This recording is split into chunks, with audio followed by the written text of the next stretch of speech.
This 4-year-old beggar girl is being sold on the roadside, but a millionaire steps out of his car and does something that shocks everyone. Comment what you think will happen and subscribe to my channel to support my work.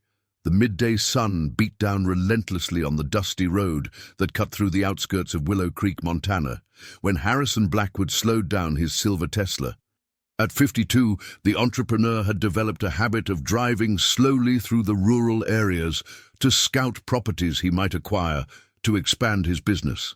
His meticulous and calculating personality always led him to assess every opportunity with cold detachment, a trait he had cultivated over decades to protect his heart from the disappointments life had thrown his way. But nothing could have prepared him for the scene unfolding by the roadside on that sweltering afternoon in March.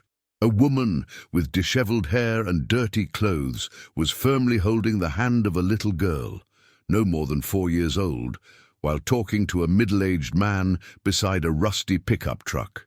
From a distance, Harrison could hear fragments of the conversation that made his blood run cold. "She's an obedient girl, doesn't cause any trouble," said the woman, who Harrison would later discover was Darla, 38. "$5 grand ain't much for what you're getting." The man, a portly fellow with a patchy beard, examined the child as if she were merchandise. "She's too small. $3 grand, tops." Harrison felt a mix of horror and disbelief wash over him. His fingers tightened on the steering wheel until his knuckles turned white. Throughout his life, he had witnessed injustices in business, seen people being cheated and manipulated, but he had never imagined he would witness something as monstrous as a child being bartered like an object. The girl, who he would soon know as Juniper, remained in absolute silence, her large, dark eyes fixed on the dusty ground. Her clothes were dirty and torn, her brown hair tangled, and there was a deep sadness in her small frame that cut through Harrison's heart like a sharp blade. Without thinking about the consequences, Harrison floored the accelerator and stopped the car with a screech right beside the group. The cloud of dust that billowed up made everyone turn towards him. He got out of the vehicle with a determination he didn't even know he possessed. "What's going on here?" he asked with his deep, authoritative voice, the same one he used in the tensest business meetings. Darla stepped forward, trying to hide Juniper behind her. "It's none of your business, mister. We're handling family matters." "Family matters?" Harrison laughed bitterly. "I heard you talking about money and this child as if she were an animal." The man from the pickup truck, clearly annoyed by the interruption, spat on the ground. "Listen here, rich boy. This ain't your problem. Beat it before you get yourself into trouble." But Harrison wasn't intimidated. His years building a business empire from scratch had forged in him an iron will when it came to facing adversaries. And at that moment, every fiber of his being screamed that he couldn't just turn his back and pretend he hadn't seen anything. "How much were you asking for her?" he asked coldly. Darla hesitated, her small eyes gleaming with a greed that Harrison immediately recognized. It was the same expression he saw on the faces of people desperate for money, those who were capable of anything to get a few bucks. "$5 grand, she mumbled. "But like I said, it's none of—" "$10 grand, Harrison interrupted, taking out his wallet from the inside pocket of his jacket. $10,000 here and now, and the girl comes with me." The silence that followed was deafening. Even the birds seemed to have stopped singing. Darla looked at the man from the pickup truck, who was already starting to take steps backward, clearly uncomfortable with the turn of events. "You can't just take her," Darla protested. But her voice betrayed her hesitation. $10,000 was more money than she saw in a whole year. "I can, and I will," Harrison replied firmly. "Unless you'd prefer I call the police and tell them exactly what I witnessed here today." It was then that Juniper raised her eyes for the first time and looked directly at Harrison. In that moment, he saw something that touched him deeply. It wasn't just fear or sadness, but a spark of hope so small and fragile that it almost went unnoticed. It was as if the girl was silently begging to be saved. Without saying a word, Harrison counted the bills and held out the money to Darla, who snatched it with a speed that revealed her desperation. The man from the pickup truck, realizing that the situation had completely escaped his control, mumbled something about not wanting any trouble and quickly walked towards his vehicle. "Come on, little one," said Harrison, crouching down to be at Juniper's height. "Let's get out of here." To his surprise, the girl didn't hesitate. She approached him with small but determined steps, as if she knew instinctively that he represented a chance to escape this nightmare. When Harrison lifted her into his arms and placed her in the back seat of his car, he felt the tiny weight of her small body and realized how thin and fragile she was.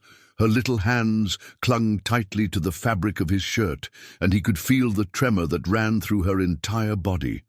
As he drove down the dusty road towards town, Harrison looked in the rearview mirror at Juniper, who remained in absolute silence, her big eyes watching the landscape through the window. He had no idea what he had just done, nor the consequences that this impulsive decision would bring to his life.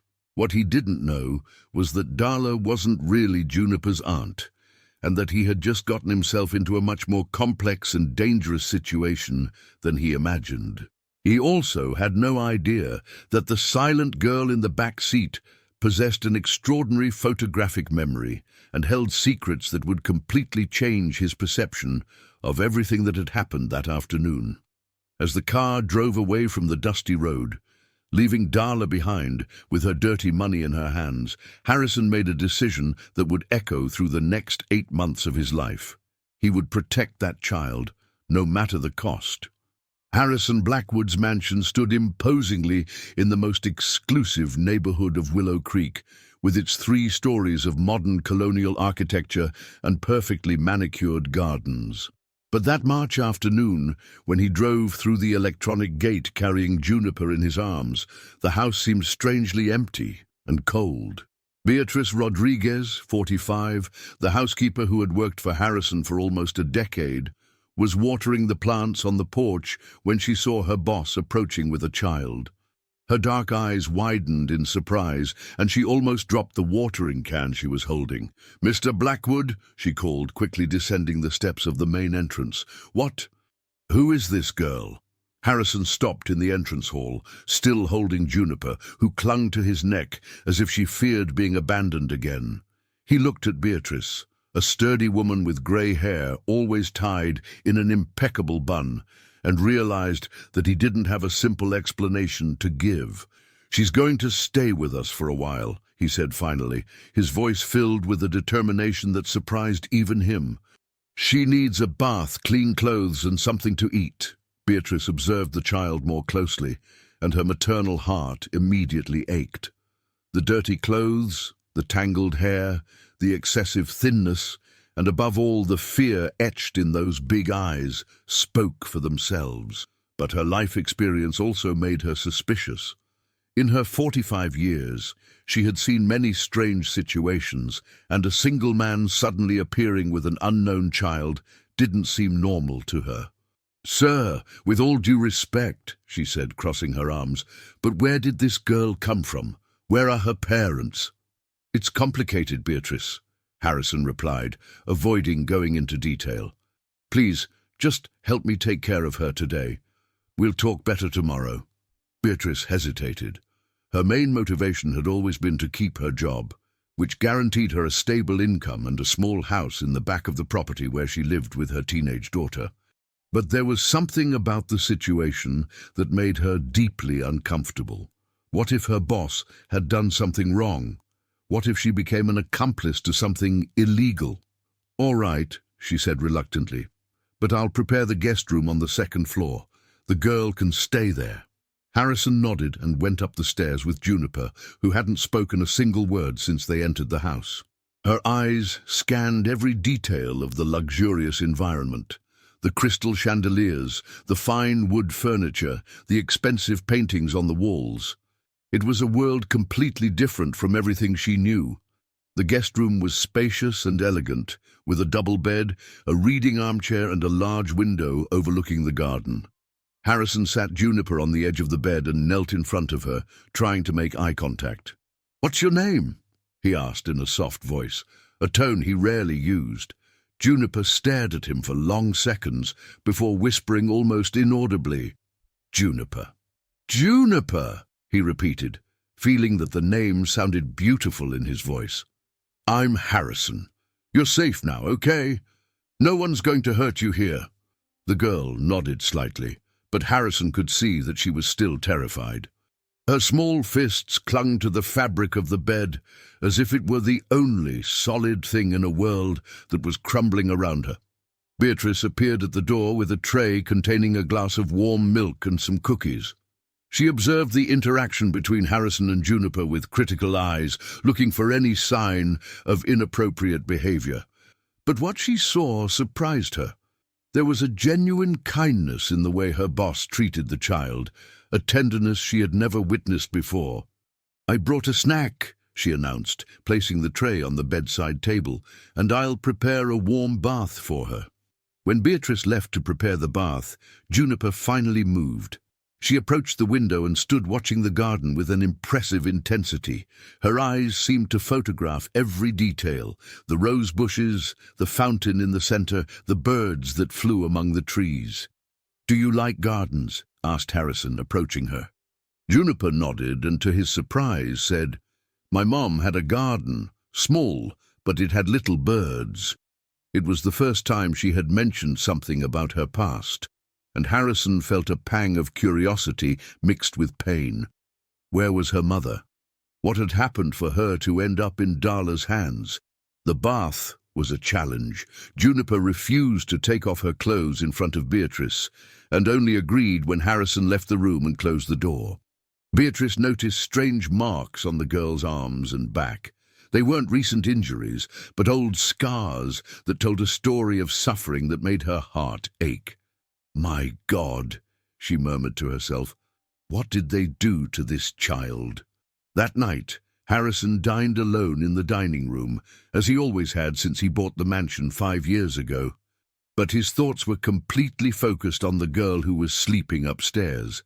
He had offered her dinner, but Juniper ate only a few spoonfuls of soup before saying she was full. Beatrice appeared in the dining room with a worried expression. "Mr. Blackwood, I need to talk to you." He gestured for her to sit down, breaking the formal protocol they had always maintained. "What is it, Beatrice?" "That girl isn't well," she said directly. "She's clearly traumatized, malnourished, and has marks on her body that don't seem to be from accidents. You need to tell me the truth about where you found her." Harrison sighed deeply. His reserved personality prevented him from opening his heart easily, but he realized that he needed Beatrice's help if he wanted to take care of Juniper properly. "I found her being sold," he said finally, the words coming out with difficulty. "On the road, a woman was negotiating her with a man. I couldn't just ignore it." Beatrice was silent for a moment, processing the information. "And you brought her home like that, without thinking about the consequences?" "I thought," Harrison lied, "I thought I couldn't let a child be treated like merchandise." "Mr. Blackwood," said Beatrice in a firm voice, "this is very serious. If that woman was legally responsible for the girl, technically you committed a kidnapping. And if she wasn't, then she also committed a crime. Either way, you got yourself into a very complicated situation." Harrison knew she was right, but something inside him refused to regret the decision. There was something about little Juniper that touched a part of his heart that he thought had been dead since he lost his only sister Clara 10 years ago in a car accident. Clara also had big dark eyes, was also small and fragile, and also depended on him for protection. "I'm going to find out more about her situation," he said. "But for now, she stays here. And Beatrice, I need you to help me. I don't know anything about taking care of children." Beatrice studied her boss's face. There was something different about him, a determination that went beyond his usual business coldness. Against her better judgment, she felt that maybe she should give that strange situation a chance. "All right," she said finally. "But if this goes wrong, If the police show up here, I'm not going to lie for anyone." "Understood," Harrison replied. That night, Harrison had difficulty sleeping. He lay in his king-size bed, looking at the ceiling and thinking about the girl who was sleeping in the next room. At 2 in the morning, he heard a soft noise coming from the hallway. He got up silently and found Juniper standing in front of the large window that overlooked the garden. "Can't sleep?" he asked gently. She turned around, startled but relaxed when she saw him. "I had a bad dream," she murmured. Harrison approached and knelt beside her. "Do you want to tell me about the dream?" Juniper shook her head negatively, but then said, "I dreamed that Aunt Darla was coming to get me." "Darla is the woman who was with you today?" asked Harrison, and Juniper nodded. "She's not going to get you. A promise." "Promises can be broken," said Juniper with an unsettling wisdom for a 4-year-old. Harrison felt a pang in his chest. "Some can, but not this one. Do you trust me?" Juniper studied him for long seconds, as if she was trying to read his soul. Finally, she nodded slightly. "Then let's go back to bed," he said. "And if you have another nightmare, you can call me." But what Harrison didn't know was that at that very moment, just a few miles away, Darla was spending the money she had received at a poker table at Tony's bar, losing half the amount in just 2 hours. And when the reality of the situation finally hit her, that she had handed over her source of income to a stranger, she made a decision that would change everything. She was going to get Juniper back, no matter the cost. A week had passed since Juniper had arrived at Harrison's mansion, and the routine of the house had changed completely. The girl remained almost always silent, but Harrison began to notice small details about her that intrigued him deeply. Juniper had the strange habit of obsessively drawing on any paper she found, creating images with an impressive accuracy for a 4-year-old. That morning in April, while having coffee in the office, Harrison found several drawings that Juniper had made the night before. They weren't common childish scribbles, they were detailed representations of places. A small house with a specific garden, a church with a peculiar steeple, a square with an ornate fountain. Each stroke was precise. Each detail seemed photographically exact. "Beatrice," he called when the housekeeper brought more coffee. "Have you seen these drawings?"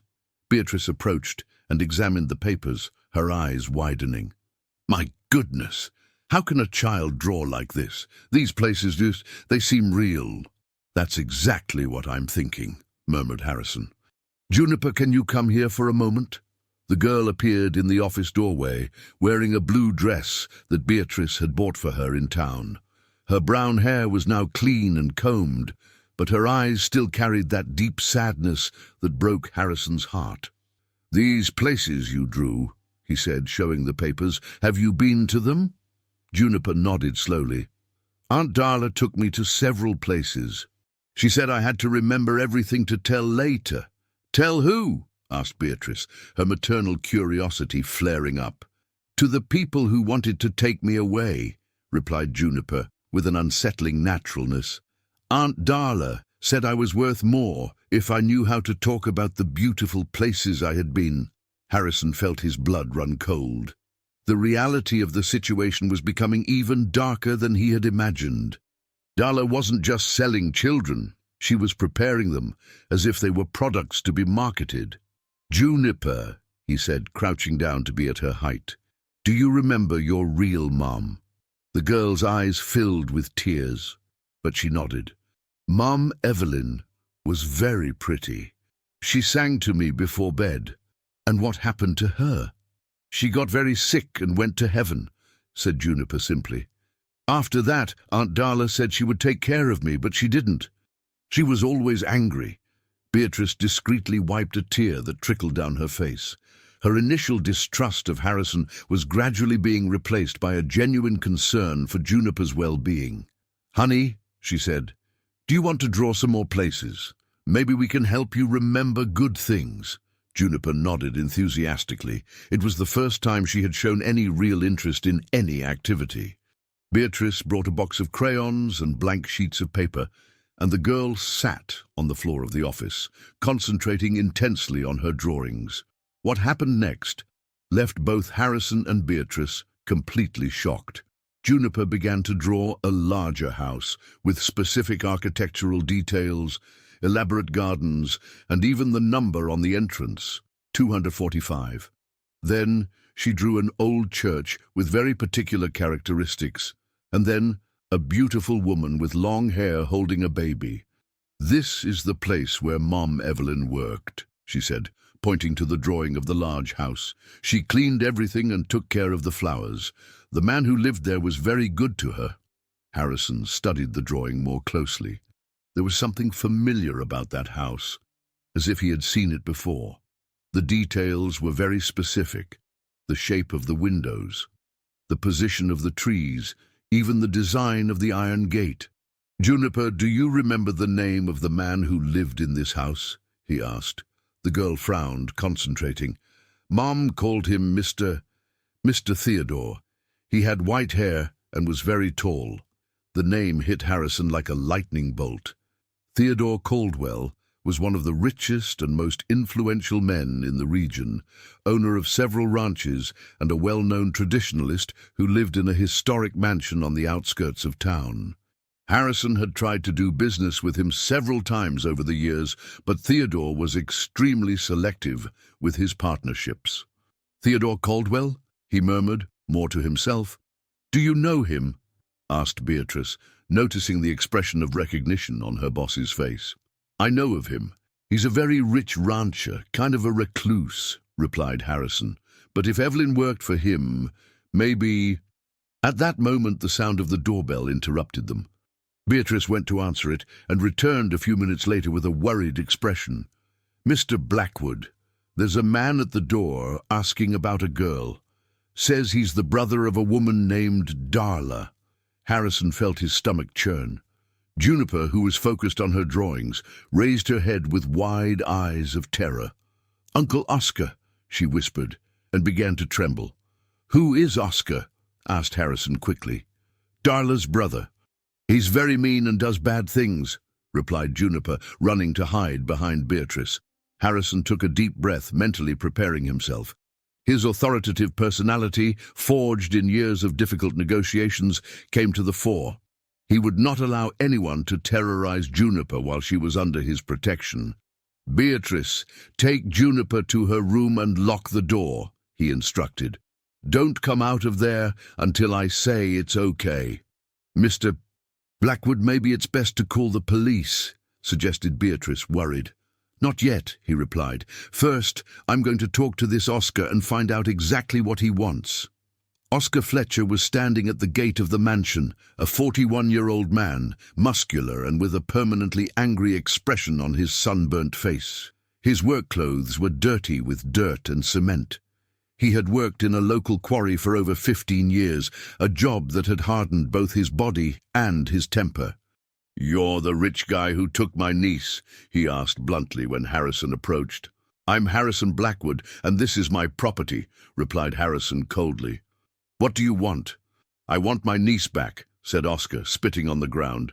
"Darla told me you stole her girl." "That's a crime, you foreigner." Harrison noticed the prejudice in the way Oscar addressed him. His family had immigrated from Portugal 2 generations ago, and he still occasionally faced xenophobic comments in the region. "I didn't steal anyone," he replied calmly. "I stopped an illegal transaction. Your sister was selling a child." "Lies!" Oscar exploded. "Darla was just solving some financial problems.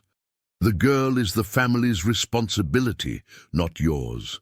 "And what kind of responsibility is that?" asked Harrison, his voice laden with sarcasm.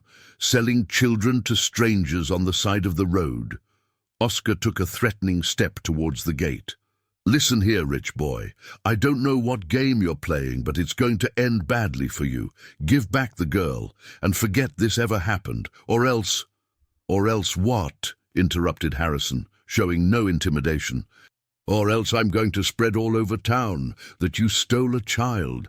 I'm going to tell everyone what kind of man you really are. Your business will go down the drain. You can be sure of that." The threat hit Harrison in the most sensitive spot. His reputation in the city was crucial to his business, and he knew that malicious rumors could destroy everything he had built over the years. But when he thought of Juniper, trembling with fear upstairs, his determination strengthened.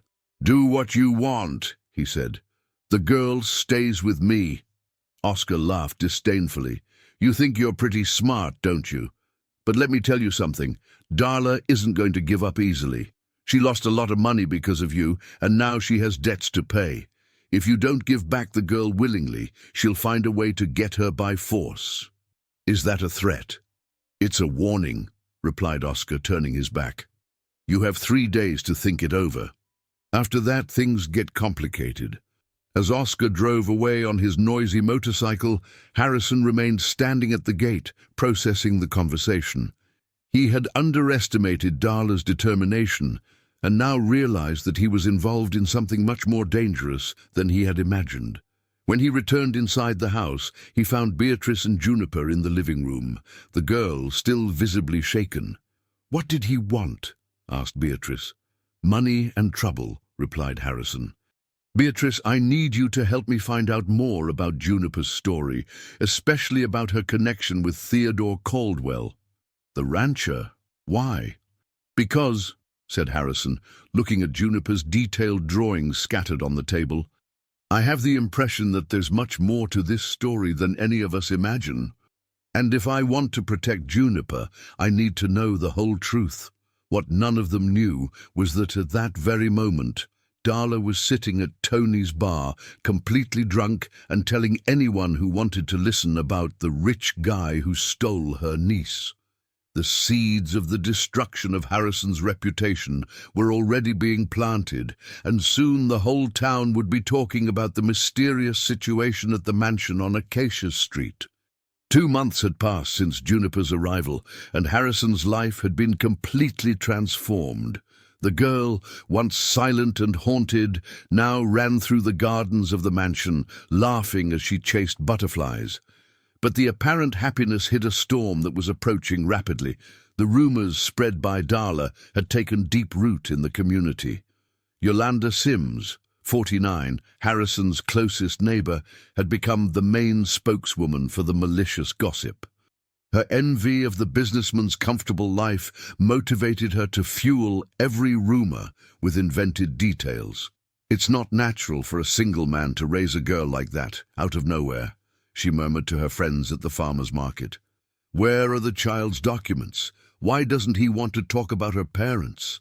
The suspicions reached the ears of Pastor Avery, 58, the pastor of the community church.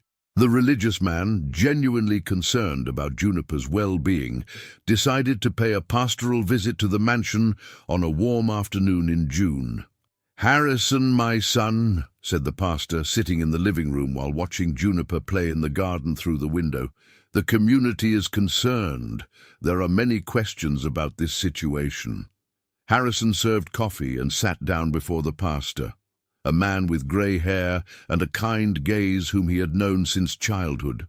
"Pastor Avery, I can assure you that my intention is only to protect this child."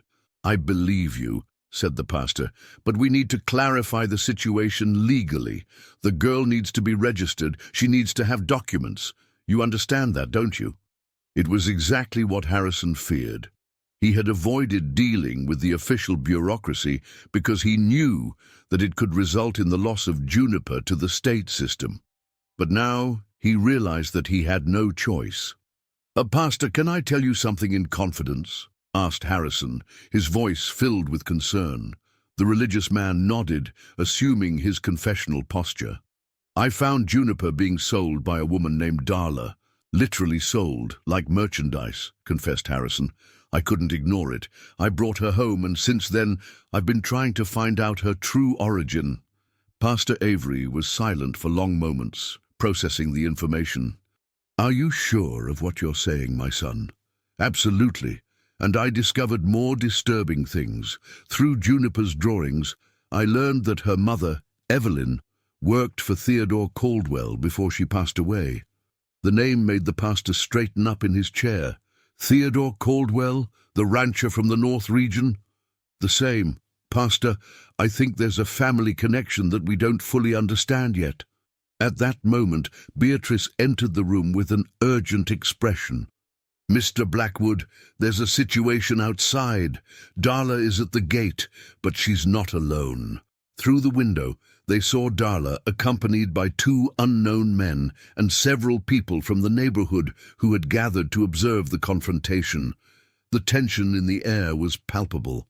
Pastor, could you stay with Juniper? Asked Harrison. I don't want her to witness this.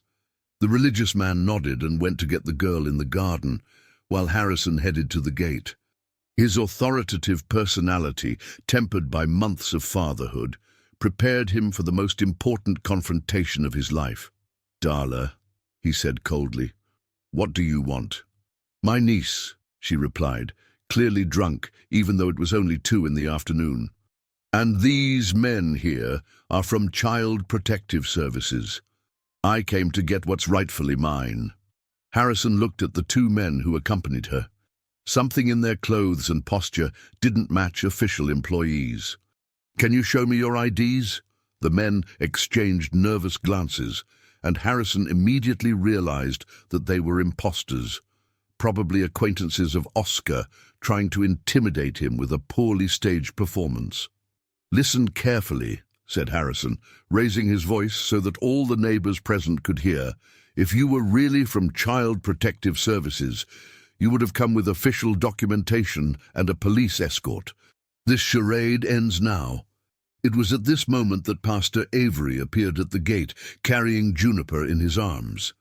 The presence of the religious man completely changed the dynamics of the situation. Darla Fletcher, said Pastor Avery in a firm voice, I've known you since you were a child. I know about your problems with drinking and gambling. If this girl is really your responsibility, where are the documents proving it? Darla stammered, clearly without a suitable answer. She's my niece. I have the right.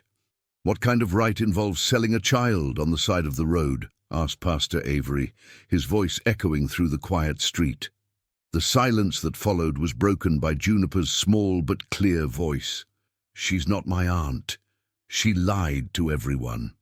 Everyone present turned to the girl, who continued speaking with a courage that surprised even Harrison. My mom's name was Evelyn Sims, but she wasn't Darla's sister. Darla showed up when Mom got sick and said she was going to take care of me, but she just wanted to sell me. Pastor Avery, who had known all the families in the region for decades, frowned. Evelyn Sims. I remember her. She was a pretty young woman who worked for several prominent families, but she never had any siblings. She's lying, shouted Darla, but her trembling voice betrayed her desperation. Actually, said a deep voice behind the group, the one who's lying is you. Everyone turned to see Theodore Caldwell getting out of a black jeep, accompanied by his lawyer. The 67-year-old rancher, with completely white hair and an imposing stature, walked with the authority of someone who was used to commanding. Mr. Caldwell, murmured Pastor Avery, surprised. How did you find out about the situation? Because, said Theodore, his eyes fixed on Juniper, this girl is my granddaughter. The silence that followed was deafening. Even Darla stopped protesting, her face paling rapidly. Theodore approached Juniper, who immediately recognized him from the times she visited her mother at work. Hi, Grandpa Theodore, she said simply, as if it were the most natural thing in the world. Evelyn was my daughter, explained Theodore to the astonished crowd. My only daughter, who I cut ties with years ago when she got pregnant young. The biggest mistake of my life. His voice broke slightly. When I found out she had passed away, I looked for Juniper, but this woman, he pointed to Darla, told me that the girl had also died. Darla tried to run, but the impostors she had brought had already disappeared, leaving her alone to face the consequences of her lies. Theodore, said Harrison, still processing the revelation, I didn't know. I brought Juniper home because you're a man with a good heart, interrupted the rancher. My lawyer investigated the whole situation. We know you saved her from a terrible situation. Pastor Avery approached the group. And now, what will be the fate of the girl? Theodore looked at Juniper, who had clung to Harrison's arm. That depends on what she wants. I want to stay with Daddy Harrison, said Juniper without hesitation. But I also want to get to know Grandpa Theodore better. The rancher smiled for the first time in years. Then so be it. Harrison, would you like to form a more lasting partnership? I can offer the resources to formalize Juniper's adoption, and you can continue being the father she deserves. At that moment, Beatrice approached the group, tears running down her face. Mr.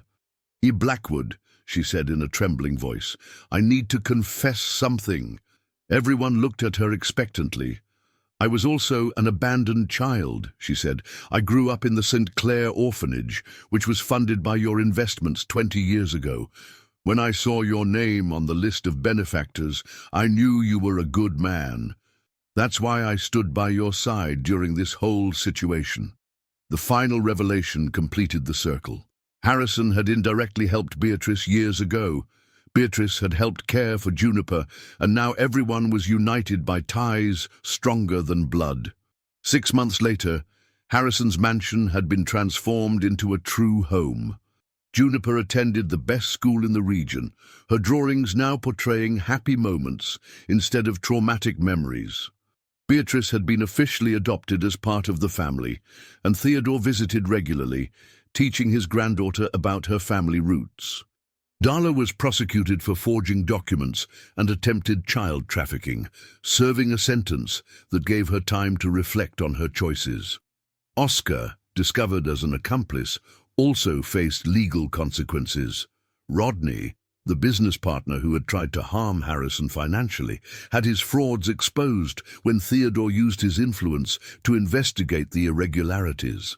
The entrepreneur not only recovered his investments, but expanded his business in partnership with the rancher. On the eve of the first anniversary of Juniper's arrival, Harrison found her drawing in the garden. This time, the drawing showed a family. A tall man, a small girl, a gray-haired lady, and a smiling old man, all holding hands in front of a large house. "Is that us?" he asked, sitting down beside her. "Yes," replied Juniper, smiling. "This is our real family." Harrison hugged her, realizing how his life had changed completely. His cold personality had transformed into warm fatherhood. His empty house had become a home filled with love, and his wounded heart had found healing in the smile of a girl he had saved, but who, in fact, had saved him. As the sun set over the mountains of Montana, Harrison knew that he had made the most important decision of his life that afternoon on the dusty road. Sometimes the moments that change everything seem insignificant at first, but grow to become the foundation of an entire life of happiness.